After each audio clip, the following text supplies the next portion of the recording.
우리 교회에 소를 키우시는 권사님, 집사님 가정들이 있는데요. 이렇게 목축을 하지 않아도 이런 소 넷만 잘 키우면 행복하다고 해요. 어떤 소인가? 나를 용서하소. 당신 마음대로 하소. 당신이 옳소. 내가 졌소. 자, 이렇게 소 네 가지만 키우면 우리가 행복하고 만족한 삶을 살아간다. 이게 다 가만 보니까요, 누군가를 공감할 때 일어나는 그런 고백이라고 생각이 들어요. 근데 요즘 사실 신문 기사나 뉴스들을 보면은요, 이런 공감이 많이 사라졌습니다. 어떻게 보면 이 생명에 대한 경외감도 없어져서 끔찍한 살인 사건이 일어나고 그러는데도 그 뉴스를 들을 때 우리가 그냥 덤덤한 거예요. 그냥 흔히 있는 일처럼 이렇게 여긴단 말입니다. 그리고 어떻게 보면 그 자기의 생명까지도 하찮게 여겨서 우리나라가 이 OECD 국가 중에 자살 1위 계속하고 있잖아요. 심지어는 자살 공화국이라는 오명까지도 씻지 못하고 있습니다. 여전히 이 인간의 가장 중요한 생명마저도 가벼이 여기니 나와 내 주변에 있는 여러 가지 일들에 대해서 마음적으로 이렇게 함께 하고자 하는 이런 공감 의식이 많이 없다는 생각을 더 많이 하게 됩니다. 우리 교단에서 강조하는 복음이 있어요. 중생, 성결, 신유, 재림입니다. 말씀이 다 소중하지만 그것을 우리가 좀 요약해서 중요한 키워드를 만들어 보자 그랬는데, 성결교단은 이 네 가지를 중요하게 가르치고 있어요.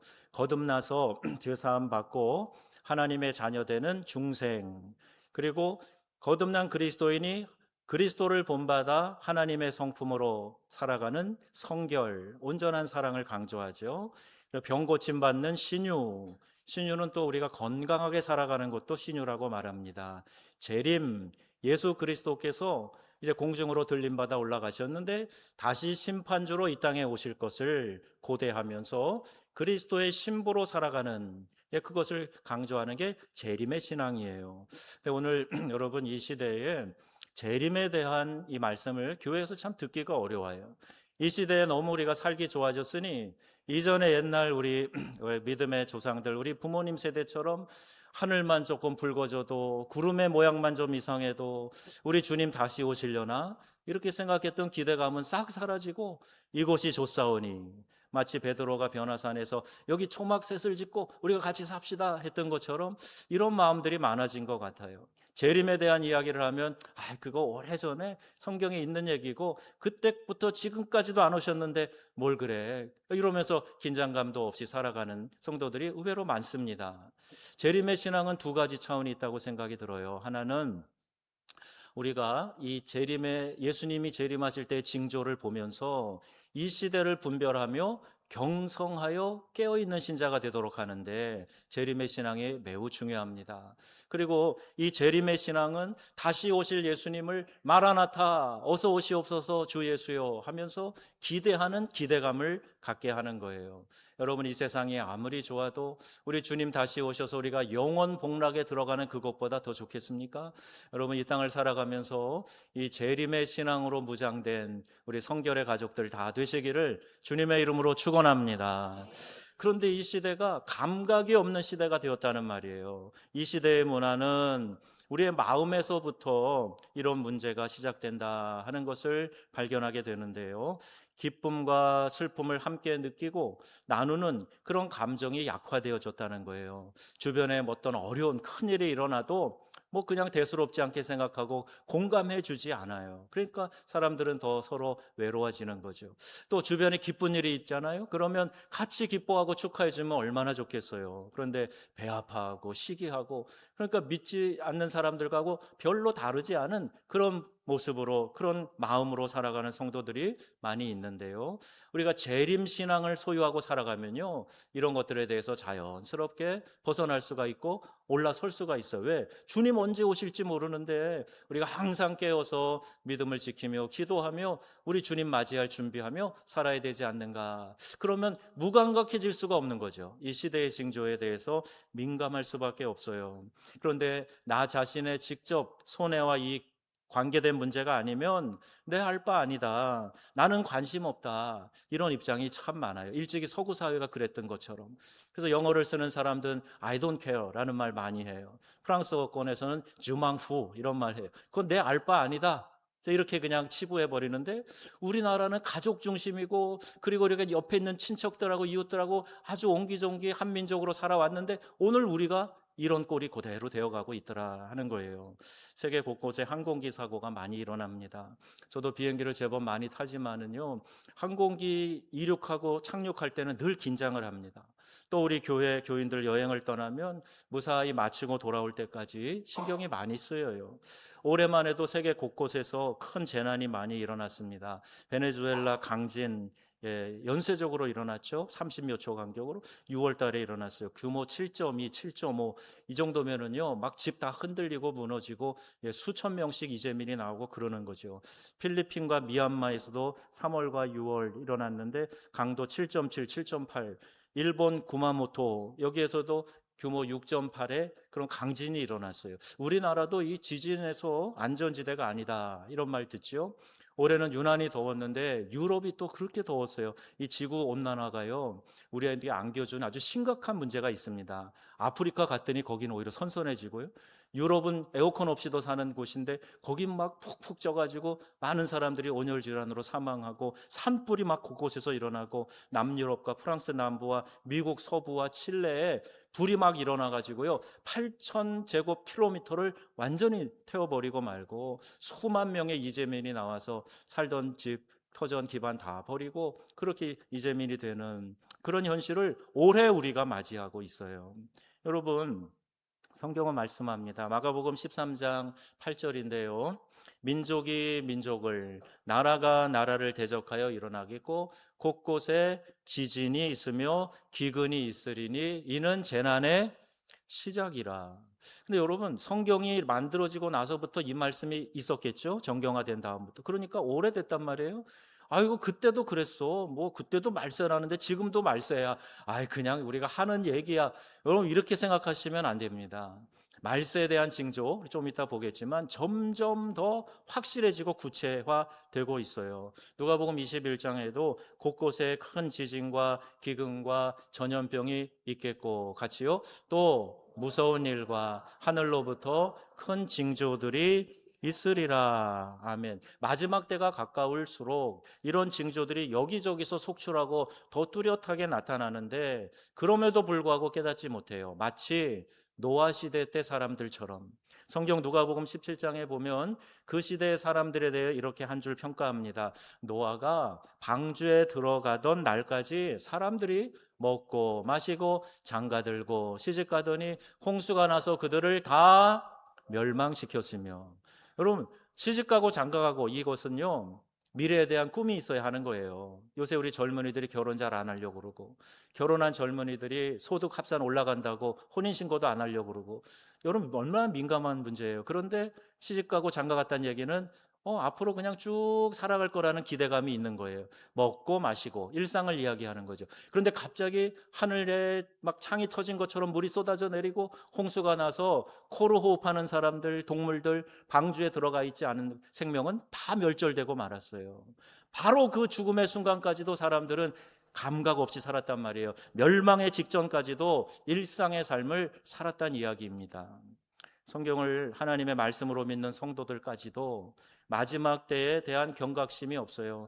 무감각한 삶을 살기 쉽지요. 그러면 지금은요, 성경에서 말씀하는 마지막 때의 징조가 더 뚜렷하게 나타납니다. 저도 목회를 30여 년 하니까 보면요, 목회 초반하고 지금하고 많이 달라요. 성도들의 신앙이 이렇게 바뀌어가는구나, 아예 눈에 보여질 정도입니다. 디모데후서 3장 1절 5절 말씀 한번 같이 읽어보겠습니다. 여러분, 한 구절 또박또박 읽어보세요. 너는 이것을 알라. 말세에 고통하는 때가 이르러 사람들이 자기를 사랑하며 돈을 사랑하며 자랑하며 교만하며 비방하며 부모를 거역하며 감사하지 아니하며 거룩하지 아니하며 무정하며 원통함을 풀지 아니하며 모함하며 절제하지 못하며 사나우며 선한 것을 좋아하지 아니하며 배신하며 조급하며 자만하며 쾌락을 사랑하기를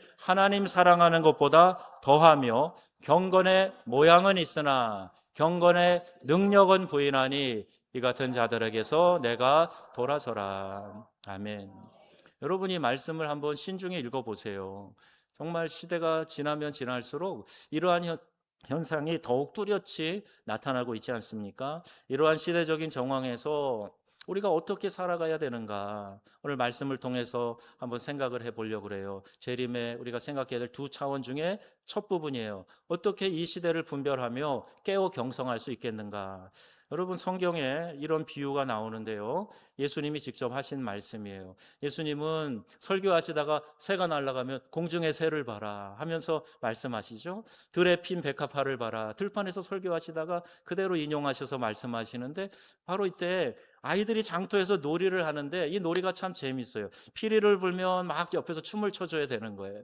그리고 옆에서 곡을 하면 아이고 아이고 그러면서 가슴을 치는 그런 놀이예요. 단순하지만 공감해서 따라해주면서 서로 재밌어하고 웃고 그런 놀인데, 근데 피리를 부는데도 춤도 안 추고 곡을 하는데도 가슴 치고 이렇게 하는 그런 행동들을 안 하고 그냥 사람들이 아무 반응 없이 그러고 있는 모습에 대해서 예수님 비유로 말씀하시는 거예요. 도무지 반응이 없다. 그 아이들 놀이를 통해서 말씀하고 있어요. 이 시대를 설명하면서 예수님이 사용하신 비유인데, 오늘 우리가 살아가는 이 시대의 특징을 단 한마디로 얘기해 봐라. 그러면 이거예요. 지나친 흥분과 그리고 지나친 무관심이래요. 흥분하는 거는요, 뭐 별것도 아닌데 거기에 사람들 관심을 몰아놓으면은 온 국민이 그냥 그것만 합니다. 그것만 해요. 예, 그리고 거기 막 몰입해가지고 그게 단 줄 알고 막 냄비 끓듯이 팍팍팍팍 금방금방 끓어요. 그런데 이렇게 지나친 흥분도 있지만 지나친 무관심도 있어요. 정말 관심을 가져야 될 때, 그런데 거기에 내가 관심 갖지 않고 무관심하게 지내는, 이게 이 시대의 특징이란 말이에요. 지나친 흥분, 지나친 무관심. 그래서 쾌락과 자극이 아니면 좀처럼 반응하지 않는 거예요. 자꾸 더 센 자극을 줘야만 사람들이 거기에 감동도 하고 뭐 움직이기도 하고 그런다는 얘기 아니겠습니까? 요새 머리 제일 좋은 사람들이 가는 이 진로가 뭐냐면 광고 업계라고 그래요. 옛날에는 막 똑똑하다 그럼 대학 간다고 법대, 의대 이런 데만 가라 그랬는데, 지금은요 이 광고 업계 쪽에서 돈을 많이 벌고 좋다고 막 그리로 많이 진출을 한다는 거예요. 그래서 일반적으로 광고 업계나 또 방송 계통에서 일을 하는 사람들은 이 시대 정신을 제일 잘 읽는 사람들입니다. 제가 요새 우리나라의 베스트셀러 하고 있는 한 방송국 PD가 쓴 책을 읽고 있어요. 근데 참 재밌더라고요. 역시 감각이 있다 이런 생각이 들 정도예요. 근데 보니까요, 이 어느 방송 PD가 한 얘기인데, 같은 화면을 3초 이상 비추면 지루해야 한다. 우리 영상도 오늘 1분 52초짜리예요. 2분 넘지 못할. 왜냐하면 길어지면 아무리 좋아도 사람들이 이 집중이 흐트러지는데, 화면 하나 보는 것도 3초 넘으면 안 돼. 3초가 뭐예요? 2초 뭐 이 정도밖에 집중이 안 된다.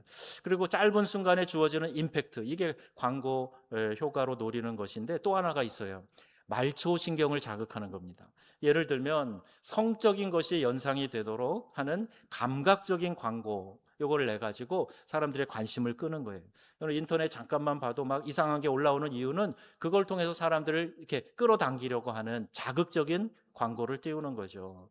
자동차 같은 기계를 선전하는데 막 감각과 멋을 느끼도록 그렇게 선전을 해요. 아리따운 아가씨가 나와가지고, 그런데 그 아가씨와 자동차는 아무 상관이 없는데, 근데 그 차를 사면 내가 저렇게 멋진 인생을 사는가? 이런 착각이 들게 만드는 이런 감각적 자극을 많이 하게 된다. 그 시대에 우리가 있다는 거예요. 여러분, 이 시대는요, 감동이 필요한 시대입니다. 감각과 자극이 무성한 세대에 살기 때문에 오히려 감동은 사라지고 있는 그런 현상을 우리가 보기 때문이에요.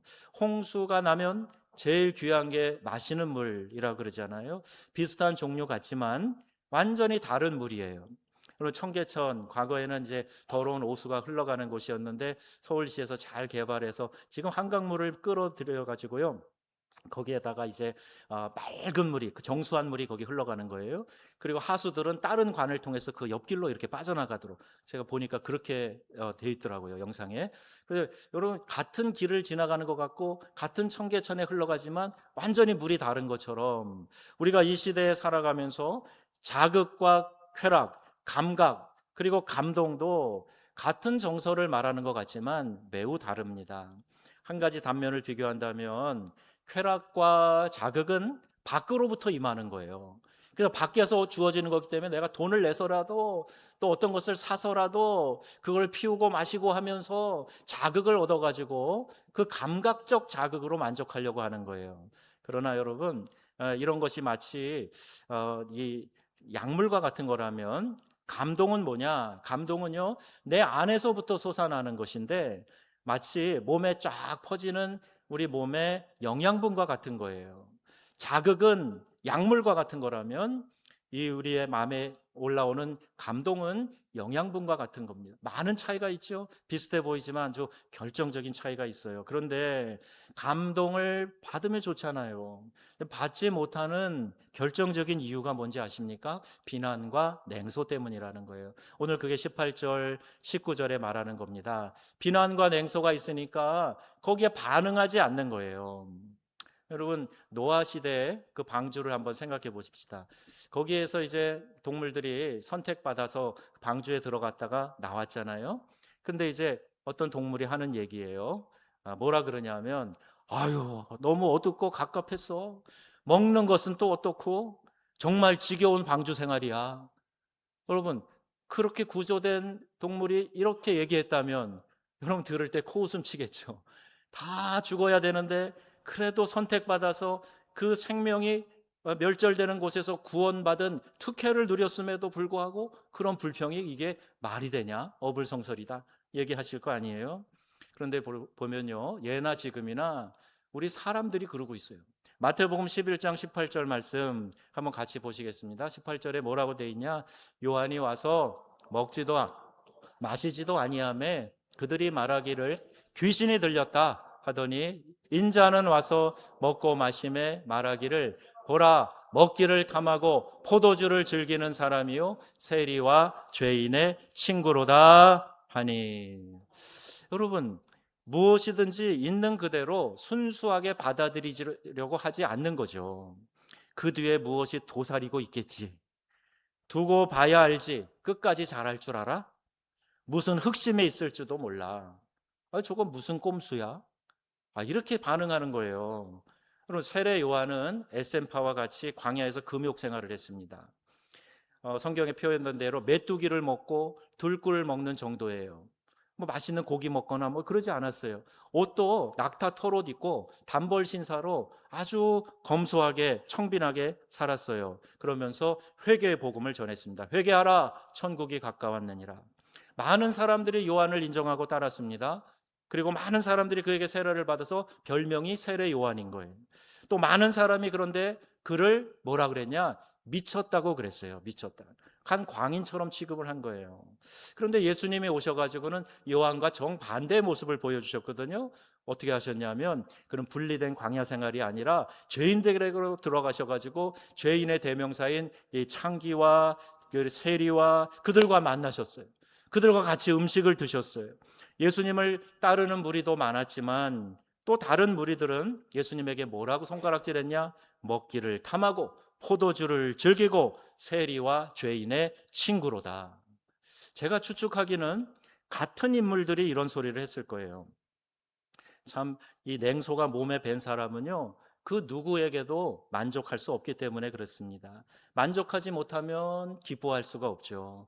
우리가 봉헌 기도에도 드리지만 옆에 사람과 비교해서 상대적인 불만족을 가지면 감사가 안 돼요. 하나님과 나와의 사이에서 하나님이 내게 베풀어 주신 은혜를 생각하면 감사가 절로 올라오는데 옆 사람 자꾸 쳐다보면 비교하게 되고 그러면 불평불만 생기고 불평불만 있는 사람 치고 감사하는 사람 본 일이 없어요. 여러분, 만족하지 못하면서 기뻐할 수 없다. 그래서 참 불쌍한 인생을 살아가는 거죠. 감동은 굉장히 중요합니다. 감동을 받기 위해서 제일 먼저 할 일은 냉소와 비난을 버리고 적극적으로 뛰어들어야 돼요. 더군다나 이 시대는요, 이 포스트 모던 시대의 특징은 내가 참여하지 않은 것에 대해서는 절대 좋게 보지 않아요. 좋다고 말하지도 않습니다. 잘 모르지만 좋을 수 있겠다고도 생각하지 않아요. 내가 해본 거, 관심을 갖고 참여한 거, 그것만 좋다고 이야기를 하는 거죠. 그래서 여러분 설교를 들을 때도요, 내 자신을 위해서라도 적극적으로 은혜 받는 그런 마음을 준비하고 오고 마음에 은혜 받으려고 하는 그런 각오와 기대가 있어야 돼요. 극장에 가서 연극을 본다 그래도 여러분 연극 무대 앞에 가까이 있는데 제일 잘 보이는 앞쪽이 거기 로얄석이에요. 물론 입장료도 더 비싸요. 연극이나 오페라 같은 거 특히 더 그렇습니다. 소리도 들어야 되기 때문에 더 그렇죠. 예배도 그런 것 같아요. 자리를 정하는 것도 중요합니다. 어떤 분은 또 마음에 늦게 와가지고 10분, 15분씩 늦게 오시고 아예 늦게 오면서도 일부러 자리를 최대한 뒷자리에 앉고 일찍 와도 뒷자리 먼저 앉고 그러시면 내 마음에 예배를 사모하는 적극성이 있는가를 먼저 물어보셔야 돼요. 그럼에도 불구하고 이유가 있어서 멀리 앉으시는 건 뭐라고 말하지 않겠지만 내 마음에 그런 마음으로 참여한다면 여러분 마음을 바꾸셔야 됩니다. 예배를 하나님 앞에서 적극적으로 드리고 무슨 일이 있어도 나는 오늘 은혜 받고 가야 되겠다. 여러분 이런 마음의 결단이 있어야 돼요. 제가 오늘 참 기쁜데 어떤 분이 저기서부터 오래 앉아 계시는데 지금 맨 앞에 앉아 계시는데 너무 감사해요. 예, 뒤에 계신 분들을 제가 비난하는 건 아닙니다만은 이유가 있겠지요. 그런데 가능하면 앞자리에 나오시고 예배 시간에도 전에 나오시고 사모하는 마음으로 나오시고 은혜를 꼭 받으시는 성도님 되시기를 주님의 이름으로 축원합니다. 은혜는 감동이거든요. 감동이 있어야 신앙생활이 열정이 생기고 새로워지는 거예요. 자, 이제 적용을 좀 여러분과 나누고 싶은데 그럼 누구를 감동시킬까요? 누구를 어떻게 감동시키면 좋을까요? 우리 순서를 좀 도치해서 먼저 내 이웃에게 감동을 주라는 거예요. 이웃의 마음에 감동을 주라. 광야 수업이라는 책을 쓴 정영진이라는 분이 이런 글귀를 남겼어요. 한 젊은 여인이 운전면허를 딴 지 얼마 안 돼서 남편의 새 차를 끌고 나왔습니다. 운전이 미숙하겠죠? 그런데 아이고 그날따라 이제 접촉사고가 났어요. 뭐 크게 다치진 않았지만 차에 이제 큰 흠집이 난 거죠. 그 여자는 참 마음이 안타까웠습니다. 남편 속상해할 거 생각하니까 막 눈물이 나는 거예요. 눈물이 왈칵 쏟아지고 그 차 안에 있는 보험 처리하기 위해서 이 콘솔 박스를 이렇게 여니까 거기 눈에 보이게 쪽지가 하나 딱 들어 있어요. 그 쪽지에 뭐라고 써 있는가 봤더니 여보 만에 하나 차에 무슨 일이 생기면 기억해요. 내가 사랑하는 건 당신이지 차가 아니라는 걸. 이렇게 한마디를 썼는데 이 아내의 마음이 뭉클한 거예요. 그렇지. 남편이 나를 사랑하니까 이해해 주겠지. 자, 이런 마음, 남편의 따뜻한 배려와 사랑에 아내의 가슴이 뭉클해졌다는 거예요. 그녀의 눈에서 이제는 감격의 눈물이 쏟아지기 시작했습니다. 그리고 저자는 이러한 질문으로 도전을 합니다. 하나님이 사랑하시는 사람을 당신이 무엇이기에 미워하는가? 하나님도 묻지 않는 과거를 당신이 무엇이기에 판단하는가? 하나님이 사랑하시는 사람을 건드려서는 안 된다. 당신의 너그러움 때문에 사람들로 하여금 감격의 눈물이 흐르게 하라. 참 의미 있는 표현 아니에요? 나의 너그러운 이 마음 때문에 다른 사람이 감동을 하고 감격의 눈물을 흘린다면 그 사람이야말로 말씀을 실천하며 살아가는 좋은 그리스도인 아니겠습니까? 내가 예수 믿는다고 하면서도 싸납고 거칠고 미워하는 마음, 용서하지 않는 마음으로 꽉 묶여 있으면 어떻게 우리 주님이 기뻐하시겠어요? 어떻게 우리가 말씀을 실천하는 사람이라고 이야기할 수 있겠습니까? 여러분 사랑이 뭡니까? 우리가 기독교는 사랑의 종교다 이야기하고 많이 듣는데 사랑은요 다른 사람의 마음에 감동이 일어나도록 친절을 베푸는 것에서 시작이 돼요. 여러분 이렇게 검증이 됩니다. 사랑은 다른 사람의 마음에 감동이 일어나고 있는가? 나의 말과 나의 행동과 나의 시선을 통해서 다른 사람 마음이 훈훈해지고 그 사람들 마음이 따뜻해지고 감동이 일어나고 있는가? 오히려 나 때문에 쌩 하고 찬바람이 불고 다른 사람들이 긴장하고 나를 자꾸 이렇게 눈짓하고 이렇게 자꾸 신경 쓰게 만들고 그런 삶은 아닌가? 뭐가 말씀을 실천하는 사람인가요? 여러분 이걸 한번 잘 생각해 보아야 됩니다. 19세기 미국의 유명한 소설가 마크 트웨인이라는 분이 있어요. 이분이 사람이 사람을 헤아릴 수 있는 것은 눈도 지성도 아니고 오직 마음뿐이다 그랬어요. 사람은요 겉으로는 몰라요. 열 길 물속은 알아도 한 길 사람 속 모른다는 우리 속담이 딱 맞아요. 겉으로 하는 것이 의도 있는 행동, 어떤 목적을 위해서 사람을 쓰고 버리는 토사구팽 같은 그런 행위들 다 알아요. 정치인들만 그러는 게 아니에요. 우리가 일상에서도 그런 마음으로 사람들에게 다가가고 친절을 베풀고, 그러나 불필요하면 또 다시 멀리하고, 이런 신앙은요, 말씀을 실천하는 신앙이 아닌 거죠. 우리의 마음은 하나님이 아십니다. 내가 어떤 마음을 갖고 어떤 행위를 하고 어떤 말을 하는가는 하나님이 지켜보고 계시는 거예요. 그래서 우리 명성의 가족들은 부족하더라도요, 여러분 최선을 다하셔서 말씀대로 실천하며 살아가는 믿음의 성도들 되시기를 주님의 이름으로 축원합니다. 이게 살 길이거든요. 이게 진짜 신자답게 성장하는 길이거든요. 무늬만 그리스도인이고, 그리고 내 내면은, 내 행실은 그리스도인답지 않으면 우리 주님이 마음 아파하세요. 그렇게 살지 말라고 말씀하세요. 축복이요? 그런 상황에서 하나님 복을 주시지 않아요. 그래서 세상에서 존경받는 인물은 모두 사람에 대한 존중과 경외감 품고 그렇게 살아가는 사람들이라고 역사는 평가하고 있습니다. 그들은 인간의 가치를 알기 때문에 사람을 수단으로 삼아서 내 욕심을 이루려고 하지 않아요. 성도들도 그래야 됩니다. 사람을 사랑할 대상으로만 대해야지, 그 사람이 내 면을 세워주고 그 사람이 나에게 힘을 보태주고 그렇게 사람을 사귀어서는 안 된다고 성경은 우리에게 말씀하시는 거예요. 내 중심으로 하나님 사랑하듯이 이웃 사랑하라고. 그것을 첫 번째로 두고 있고요. 또 동일한 가치로 하나님께 감동을 주는 신앙이 되어야 된다. 여러분, 먼저 사람들을 감동시킬 줄 아는 믿음의 성도님들 되시기를 주님의 이름으로 축원드립니다. 감동을 받으면요, 정말 놀라운 에너지가 올라와요. 내가 조금이라도 감동을 받으면, 야, 특히 우리 남자들, 내가 저 사람을 위해서 죽을 수도 있겠다, 이런 마음이 들어요. 그게 감동받았을 때 일어나는 현상이거든요. 하나님께 감동을 드렸던 사람, 열왕기상에 보면 솔로몬이 나오는데요, 기브온에서 제사를 드리는데 1000번제를 드려요. 왕이니까 그 신분에 걸맞게 송아지, 숫소를 잡아서 드렸을 거예요. 아무리 왕이라도 1000번의 제사를, 소를 잡아 드리는 거 어려운 일이죠. 정말 마음에 간절함이 있었어요. 하나님이 나에게 복을 주셔야 산다, 이런 마음이 있었어요. 그래서 하나님 앞에 이 정성을 다해서 열심으로 축복을 간구하는 간절함으로 하나님께 제사를 드렸는데요, 하나님이 그 중심을 보시고 마음에 감동하신 거예요. 성경에는 안 나오지만 괄호치고 제가 거기다 지문을 넣는다면, 이야, 나 감동 먹었어. 그리고 내가 너에게 무엇 해주기 원하느냐. 하나님이 나타나셔가지고, 찾아오셔가지고 솔로몬에게 말씀하신 거예요. 여러분, 하나님께 감동을 드리는 성도님들 되시기를 바랍니다.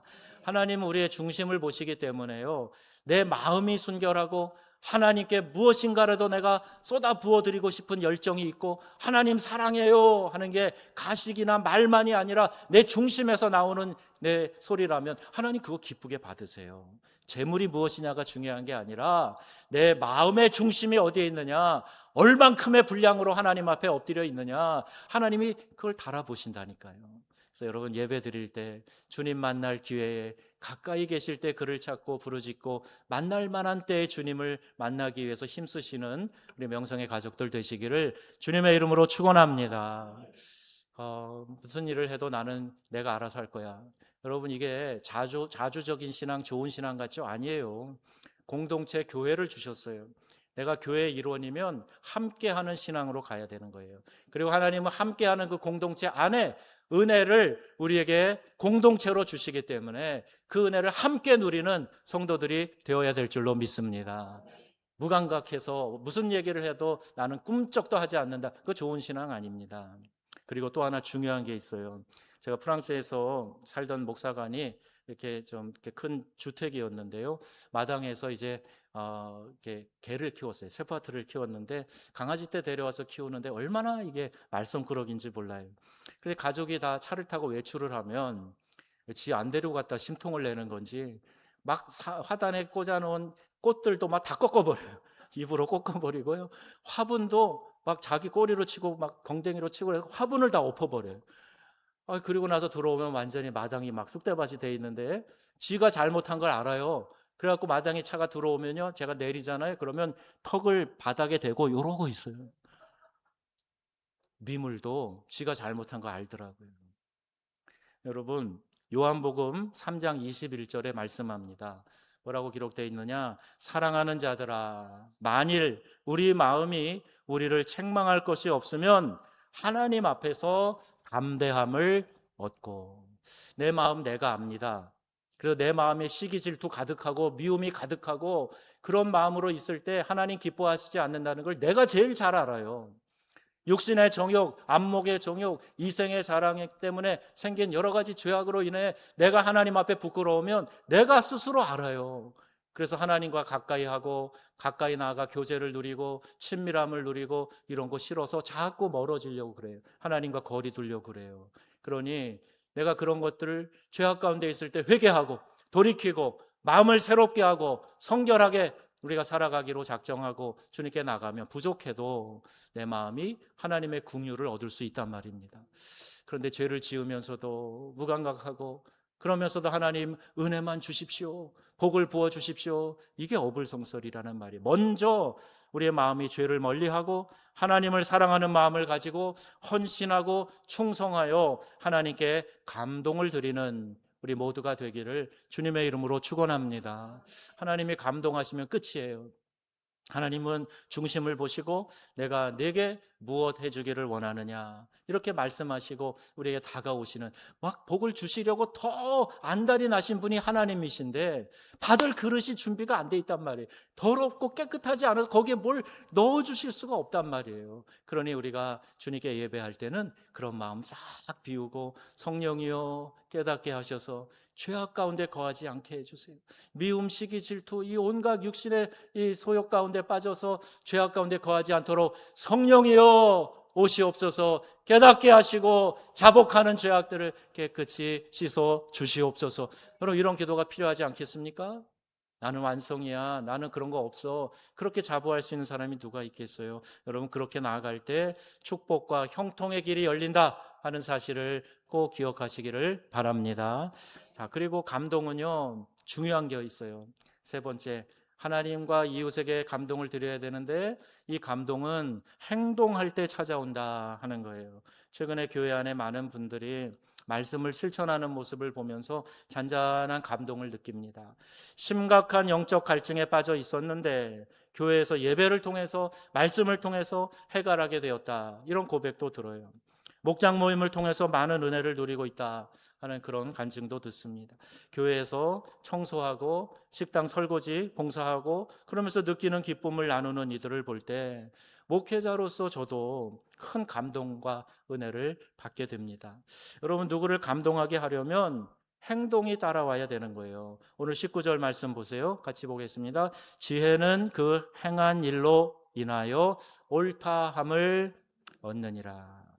행한 일로 인하여 옳다함을 얻느니라. 마음 먹는 데서 그치면 안 되고요, 행동으로 옮겨야 된다. 사람은 자기가 아는 것을 행동으로 옮길 때까지는 진짜로 믿는 게 아니래요. 봉사, 충성, 헌신, 교제, 예배, 전도, 사역, 사랑의 나눔도 말로만 하는 단계에서는 열매를 맺지 못하고 그 어느 누구도 감동하지 않습니다. 야고보서 2장 16절 말씀하고 있어요. 같이 읽어보겠습니다. 2장 16절, 너희 중에 누구든지 평안히 가라, 덥게 하라, 배부르게 하라 하며 그 몸에 쓸 것을 주지 아니하면 무슨 유익이 있으리요. 아멘. 자, 여러분이 뭘 구하는 간절한 입장이라고 생각해 보세요. 줄만한 사람에 찾아갔어요. 나 이거 좀 필요한데 도와주세요. 그래, 잘 먹어야 돼. 아유, 푹 쉬어라. 옷 좀 따뜻하게 입어. 그런데 아무것도 도와주지 않으면서 말잔치만 무성하면 어떤 마음이 되시겠어요? 빈정상하죠. 속상할 거예요.